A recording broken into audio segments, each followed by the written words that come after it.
Alright, so let's make a block to go across that. I'm going to make that out of another piece that I cut off. I'm going to trim the end of this. Now splitting it is okay, because I just need a narrow section.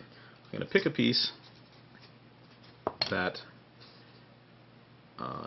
doesn't have a point like this, because I want a pretty flat section that matches the edge of my sound hole. So I'm going to pick this piece, that section. Makes my life easier later. I'm going to cut it wider than I need. And it's probably easiest if I just split it all the way down. If this was a long piece, I'd just cut the end off first.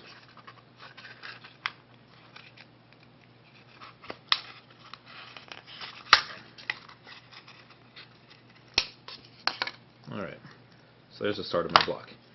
Now I need to make it so it goes across here to channel the air through that little slot, over the divider, through the woods to Grandma's house, over the sound hole to make a nice clean stream there. I'm going to sand the end smooth.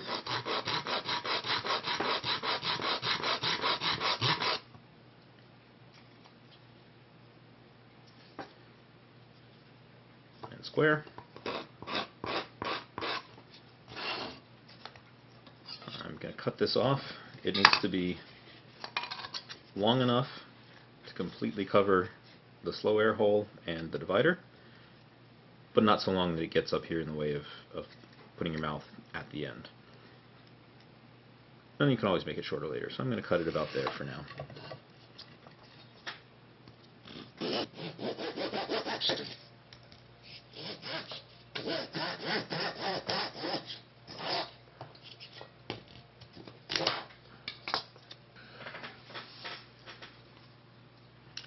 Okay, so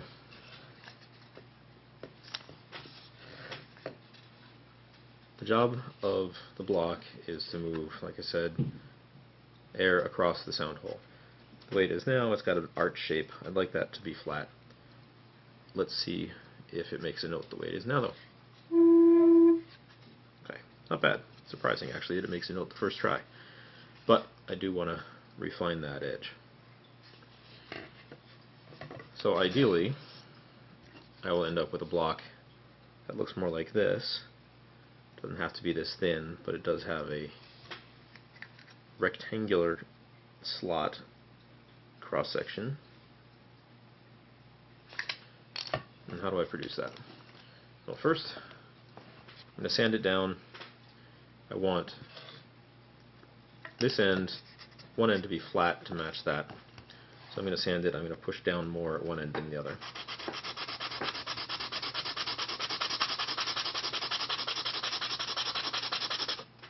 Trying not to sand my fingers. I'm looking for that kind of a shape at the back, maybe a little more.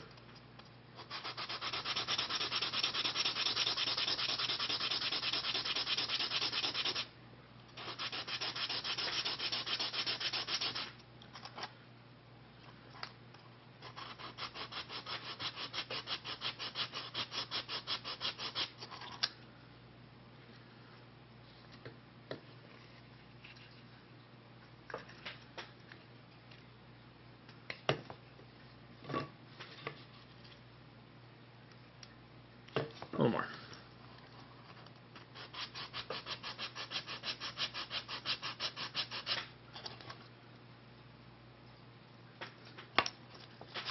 Oops. Alright, good enough. And it's going to end up splintering on these edges if I'm not careful, so I'm going to just remove a little bit of that now to prevent it from splitting all the way up the edge. I don't want to shape this anyway for aesthetics. You can see that piece that would peel all the way up if I pulled on it. Probably not critical, but you never know where those things are going to run. So now I've got a little bit better of a notch there, but I want to make that rectangular instead of arched, so it matches, puts a uniform flow across the sound edge. And how do I do that? Well, I don't want to remove material in the middle. I do want to remove it out here on the sides. I also want it to be the same width as my sound hole and slow air hole. So I'm going to use them as a guide. Use the sound hole as a guide to mark where I have to remove material.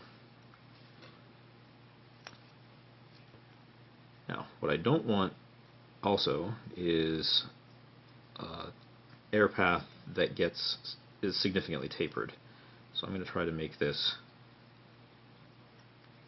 pretty parallel. The inside is pretty soft, it's almost foam-like. The outside is quite hard after it dries. So I'm not worried too much about cutting all the way through. But I do want to avoid cutting too deep. So I'll finish that, and then I'll cut flat across to get my rectangle shape. Not too deep, hopefully. If I mess this up, I cut a new one.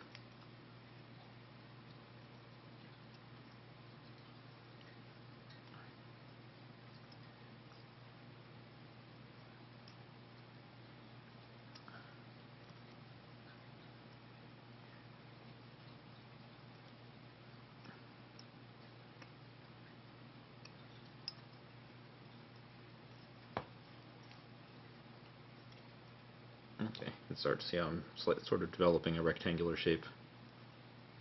Need to get some more off this side.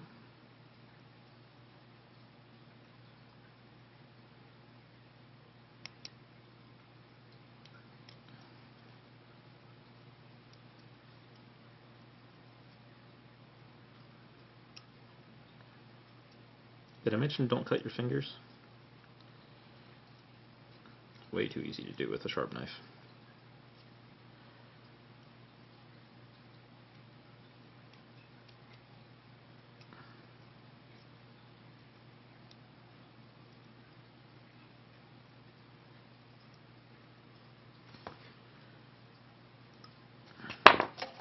And the X-Acto is a little pointier than I'd like, so I'm going to switch to my little pocket knife.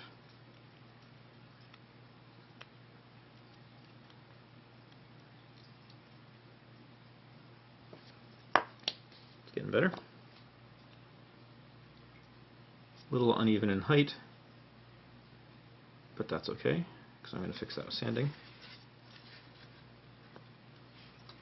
You can see what I've got now.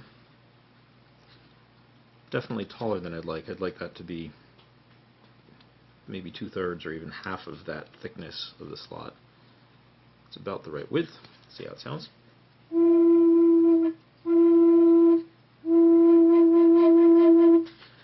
Quite airy, and it's almost certainly because that slot is too tall. So I fix that by sanding it down.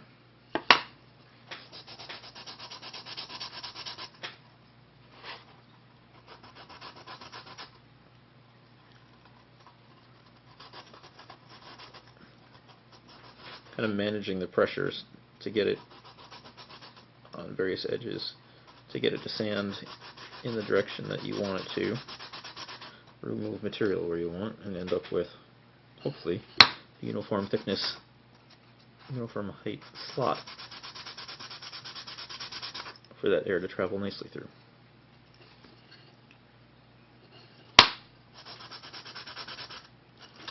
Alright, and I'm also going to use my sanding stick to clean that up a little bit, because these ragged edges here will definitely disturb the flow of air and make it not sound as nice.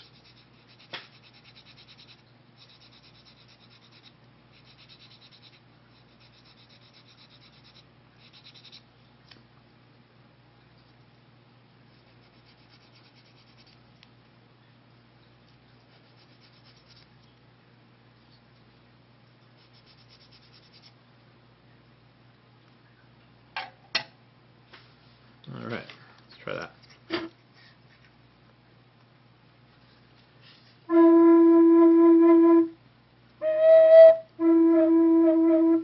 blow hard, it's going to make a higher pitch.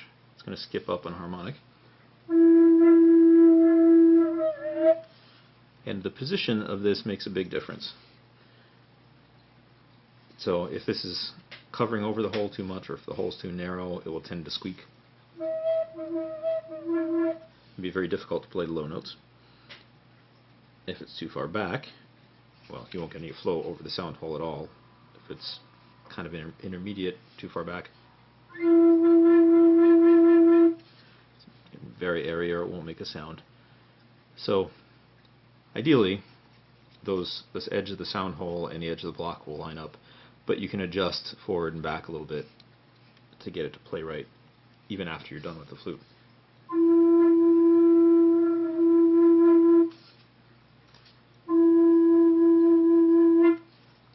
Alright, that's a pretty decent sound.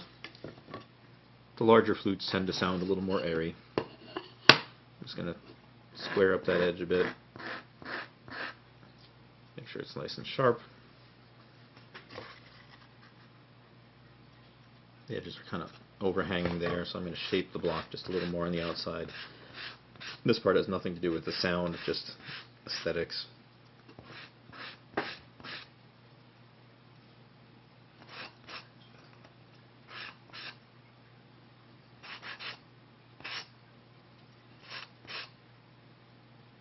And I'm going to shape that back edge just a little bit more too.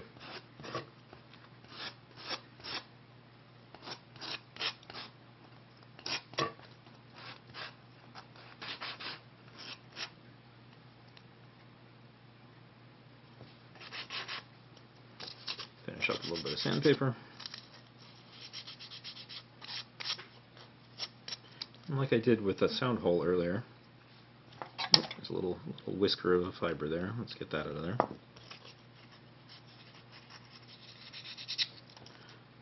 Like I did with the sound hole, I also like to reinforce these with a bit of super glue, because otherwise they will absorb moisture, more likely to get damaged if you take them off. This just makes them a little more durable. Actually gets some soaked into the edge. This will make it rough temporarily just from that super glue setting, so it'll need to be sanded again as soon as this sets up. Try not to glue your block to your finger, which is why I'm going to use a bit of the accelerant again. And now it's just a little bit rough, so I'm going to sand it again. I'm going to sand it with this. If you have just paper and you want to get it into a rectangular spot, pinch it a bit like that.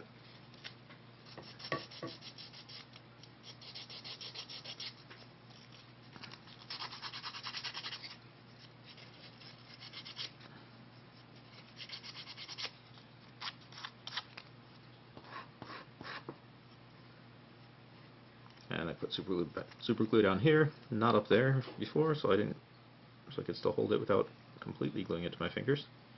So I'm going to put a little more around there this time, just to finish reinforcing it, making sure I get it in the end grain here.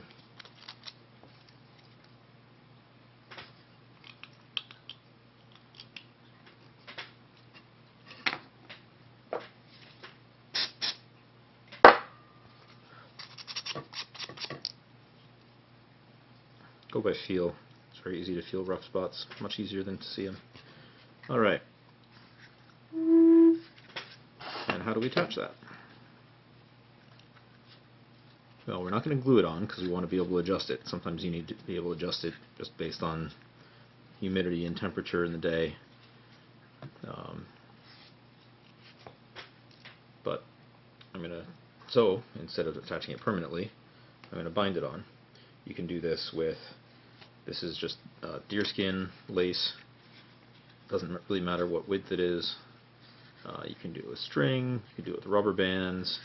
If you do a rubber band, just be careful not to leave it on or make it too tight because it will crush it over time. Or you can even use strips of polar fleece. It functions very much like the leather. It has enough friction when you tie it into the block that it does a good job of holding it in place. Don't run to your closet and cut up your sweatshirts though. Unless you're really desperate. Doesn't really matter how far around this goes as long as it holds it flat. If you made a good surface, you only really need to get a few wraps. I could go around another time, but I like the look of a longer lace hanging down. Doesn't have to be really tight, just has to be snug enough to hold it in place and keep a good seal.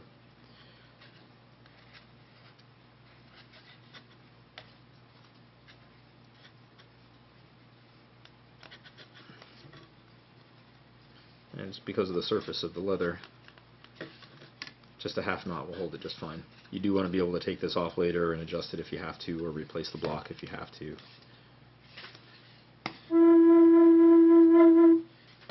Alright, and in the next video I'm going to show you how to tune it. Put the finger holes in, make it play notes.